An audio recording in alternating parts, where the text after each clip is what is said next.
Does calcium-rich food work better than supplements? It's a question that has been asked by many people over the years. And it's a very good question because a lot of people are taking in enough, or even more than enough calcium from their diet. Dairy products such as milk, yogurt, and cheese are some of the best sources of calcium. Other great sources include leafy green vegetables like kale and broccoli, as well as nuts and seeds like almonds and sesame. While supplements can be helpful for people who don't get enough calcium from their diet, they're not a magic bullet. Taking too much calcium, whether from supplements or fortified foods, can lead to a condition called hypercalcemia. This is because the calcium in food is typically bound to other compounds, which makes it less likely to build up in the urine and increase your risk of kidney stones. Additionally, the vitamin D content in food is often sufficient to help regulate the absorption and utilization of dietary calcium. Symptoms of hypercalcemia can include fatigue, confusion, and kidney stones.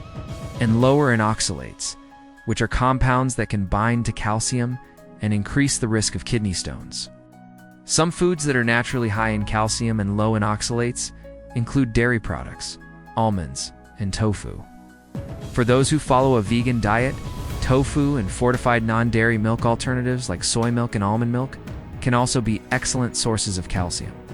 On the other hand, calcium supplements can be helpful for people who aren't getting enough calcium in their diet, but it's important to take them in the right dosage, and with sufficient vitamin D as always, it's best to speak with a healthcare professional before taking any supplements, especially if you have any underlying health conditions or are taking medications. They can help you determine the right amount of calcium and vitamin D for your individual needs. This is because vitamin D helps the body absorb and utilize calcium more efficiently. Without enough vitamin D, the body can't properly regulate the amount of calcium in the blood, leading to excess calcium in the urine and a higher risk of stone formation. So why would they need to take a supplement as well? Could this potentially lead to an excess of calcium in the body, which can cause problems in itself? So let's start off with the basics.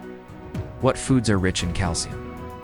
The amount of calcium you need depends on several factors, including your age, sex, and overall health. Generally, adults should aim for around 1,000 milligrams of calcium per day. However, this number can vary. For example, pregnant and breastfeeding women need more calcium, as do older adults who are at a higher risk of osteoporosis. Now let's talk about supplements. Calcium supplements are widely available and come in different forms, including calcium carbonate, citrate, and gluconate. In fact, studies have shown that getting too much calcium from supplements, especially when it's not accompanied by vitamin D, can actually increase the risk of kidney stones. On the other hand, getting extra calcium from food sources doesn't have the same negative effects. Of course, the key is to choose foods that are naturally rich in calcium. In conclusion, getting extra calcium from food sources is generally safe and can provide additional benefits beyond bone health, such as improved muscle function and reduced inflammation.